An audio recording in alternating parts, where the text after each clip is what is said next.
Yo, c'est Nico, j'espère que vous allez bien. Dans cet épisode, tu verras des outils d'IA que tu ne connais pas forcément, mais qui savent être très puissants. Donc, reste avec moi jusqu'à la fin.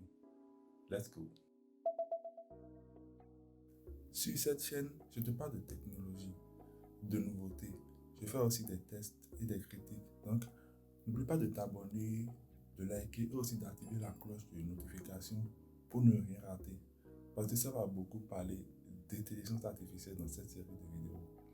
Je suis convaincu que la meilleure solution, en fait, c'est de savoir comment les utiliser à son avantage, au lieu de passer son temps à se plaindre du fait qu'ils vont nous remplacer. Donc, sans plus tarder, le prochain outil que je vais te présenter, c'est Boomi. Avec Boomi, tu peux générer de la musique gratuitement, avec laquelle tu formes ton album. Et tu peux même soumettre sur des plateformes de streaming comme Spotify, Deezer, etc. Tu connais déjà. Et puis lorsque les gens écoutent, ça te génère de l'argent, un peu comme des revenus sur YouTube. Donc c'est une opportunité à ne pas rater, je crois. Du coup, il y a une option gratuite avec laquelle tu peux générer des sons en illimité. Mais tu as juste droit à 5 albums. Mais avec l'option payante, je crois, ouais, c'est illimité. Album comme son. Donc on va faire un petit test. Donc, voilà un peu à quoi l'interface de Boomi ressemble. En gros, c'est ça. Pensez assez bien faire. On va faire créer. On va prendre son. Vous allez voir qu'il y a plusieurs styles. Donc, tu prends le style que tu veux. On va prendre ceci. Méditation, relaxing. Bon, là maintenant, il y a plusieurs types. Tu prends ce que tu veux. Et puis, tu fais générer. Mais moi, j'ai déjà généré un son que je vais vous faire écouter. Parce que la génération, ça prend un petit temps. Donc, on va pas perdre beaucoup de temps. Ceci. On va jouer. Écoutez.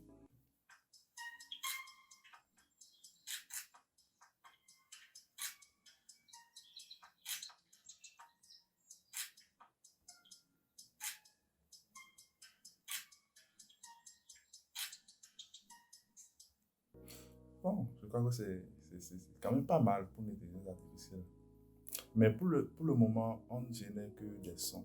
Je crois on a une option qui nous permet lorsque tu fais éditer, tu peux ajouter des voix si tu veux, je crois, hein, tu vois. Tu peux ajouter des voix, tu peux rapper dessus par exemple. Donc, tout ça c'est à tester après. Donc, abonne-toi à la chaîne pour ne pas rater la vidéo sur le test de cet outil. Le prochain outil que je vais te présenter, c'est BrandMac. D'abord, laisse-moi te dire un truc. Si tu es designer et que tu ne connais pas cet outil, tu es dépassé par la concurrence. Donc, tu dois le connaître. Spécialement si tu crées des logos, tu es dans le domaine des logos, tu dois le connaître. Je vais te dire pourquoi. Attends, je te montre. BrandMac a plusieurs fonctionnalités. D'abord, le premier, tu peux créer ton logo avec BrandMac. Tu peux créer ton logo. Ensuite, il y a 4 autres fonctionnalités qui sont présentées directement sur la page d'accueil. Le premier, c'est iColor.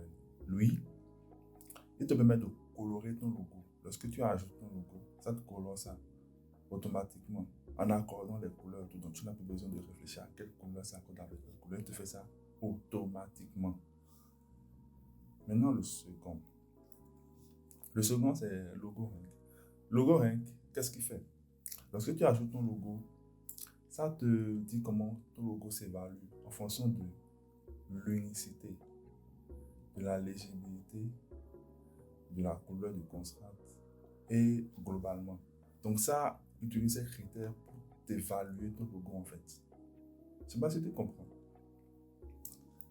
Ensuite, il y a Logo Crunch. Logo Crunch, lorsque tu ajoutes ton logo, ça te génère des sous-résolutions que tu peux utiliser à d'autres fins.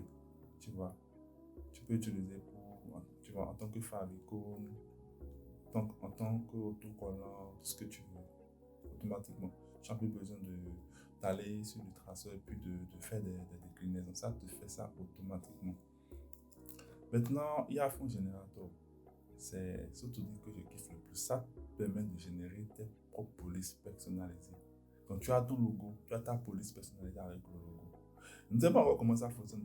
Là, maintenant, on est juste à l'étape découverte. Mais on fera des tests prochainement. On va générer le logo de A à Z. On verra ce qu'il en ressort. Donc, allez, pas d'autre. En gros, voilà ce que Brandmark fait. On y reviendra dans d'autres vidéos. Alors, le prochain outil que je vais te présenter, c'est Namelist. Namelist, c'est un sous-produit de Brandmark. Tu vas by brandmark.io ici. Du coup, on va explorer un peu le site. Il y a le logo de Brandmark en bas. Donc voilà, ce site te permet de trouver des noms pour ton business. Tu vois, c'est même assez explicite. Business Name Generator. Donc tu tapes un keyword en relation avec ce que tu fais, ton business. Et ça t'aide, ça te génère des noms. Ça ne t'aide pas, ça te génère des noms carrément que tu peux utiliser en tant que nom de marque. Donc on va faire un petit test. Je vais taper. J'ai même déjà fait des tests avant. Donc je vais mettre la suggestion. Ingénieur, ça veut dire ingénieur. Ingénieur en anglais. On va faire generate. Alors il y a un tableau qui vient. On va prendre table name. C'est-à-dire un nom que tu peux utiliser comme branding quoi. On fait Nest. Je prends Medium. On fait Nest. Engineer. Mechanic for all. C'est un type de slogan en fait. Je vais generate. C'est le truc que j'avais déjà tapé. Maintenant, on a beaucoup de noms. Tu as le choix, tu penses que tu veux. Mais un fait très intéressant, tu peux même utiliser ces suggestions en tant que logo, carrément. C'est assez bien fait. Donc, on va prendre un au hasard. Je vais prendre ceci. Vous voyez, ça va directement dans Brandmark. Et ça te propose en fait des logos. Des logos. Tu vois, ça te propose directement des logos. C'est-à-dire, Brandmark prend le relais en fait et te propose des logos avec le nom que tu as choisi. Donc, tu regardes. Il y a pas mal de bonnes propositions dedans. Donc, tout ça, supposons que je ne suis pas designer, je ne connais rien à la confection de logos. Regarde. Mais je suis en train de faire mon logo. Ceci, il est pas mal. Je suis en train de faire mon logo comme ça. Donc, je prends ceci. Avec les noms, tu as directement ton logo. Et ça te fait même une sorte comment on appelle ça déjà? De packaging en même temps directement. Avec les couleurs utilisées pour le logo et tout. Attention les designers. Allez, on va pas s'attarder ici. Je vous présente le prochain outil.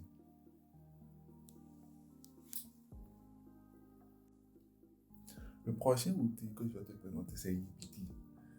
Yeepity, ouais, le nom est bizarre. Le nom est vraiment bizarre, Yeepity. Et ça n'a rien à voir avec ce que ça fait d'ailleurs. Bref, Yeepity, c'est le genre d'outil, je crois ne pas négliger. Genre, il te permet de faire quelque chose de très simple, mais je pense que si tu l'utilises de façon astucieuse, je crois que tu peux faire de grandes choses avec. C'est ce que je pense moi. Donc c'est pour ça que je l'ai mis dans cette vidéo. Yeepity te permet de générer des quiz instantanément. Tu mets ton test et ça te génère un questionnaire avec des réponses que tu peux modifier si tu veux. Tu vois un peu le truc. C'est très simple, mais on va essayer de voir. Là maintenant, je vais coller un test. C'est un test que j'ai tiré du pouvoir des habitudes que je suis en train de lire actuellement. On va faire Generate. Et tu vas voir.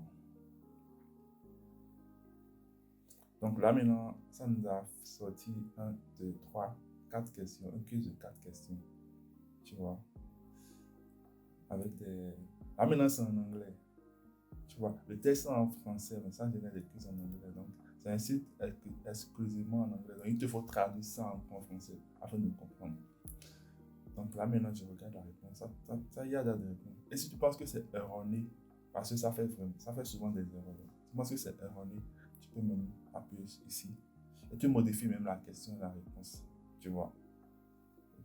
Tu peux même sauvegarder ton quiz. Et refaire encore. Là, c'est le quiz. Là, elle me demande maintenant de créer un compte. Je ne l'ai pas encore fait. Donc, comme je l'ai dit, utilisez de façon de façon, je vais y arriver, de façon astucieuse, ça peut faire de grandes choses. Je réfléchis dans une prochaine vidéo, on verra quand même. On verra de quoi je parle. Allez, prochain outil. Bien, le dernier outil dont je vais te parler, c'est Free Subtitle. Lui, il permet de générer des sous-titres à partir d'une vidéo ou d'un audio. C'est-à-dire, tu importes ton fichier audio de ton fichier vidéo et ça génère des sous-titres. Et ça ne fait pas que ça te traduit ça dans d'autres langues.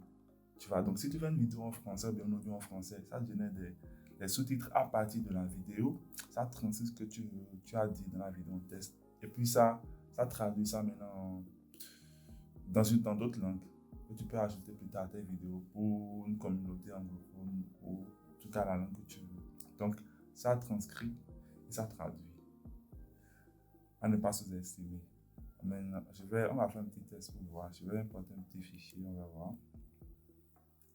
Choisir un fichier.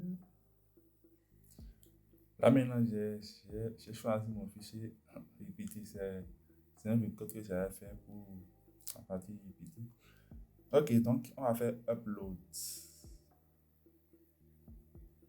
Upload, ça charge. Ok, là on attend, processing.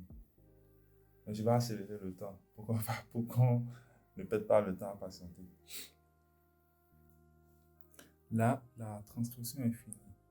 Il a déjà généré les sous-titres.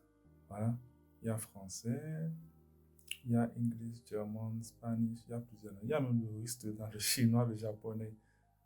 Et tu peux télécharger les fichiers en fait. Et voilà, également ça c'est la version originale en français.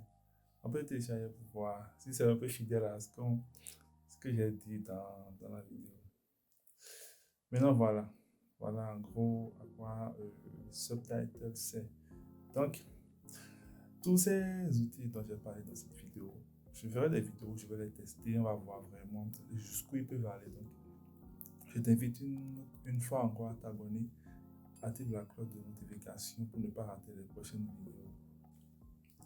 Et n'oublie pas, le savoir est une âme. Si tu ne sais pas l'utiliser, d'autres s'en serviront comme toi. Bye.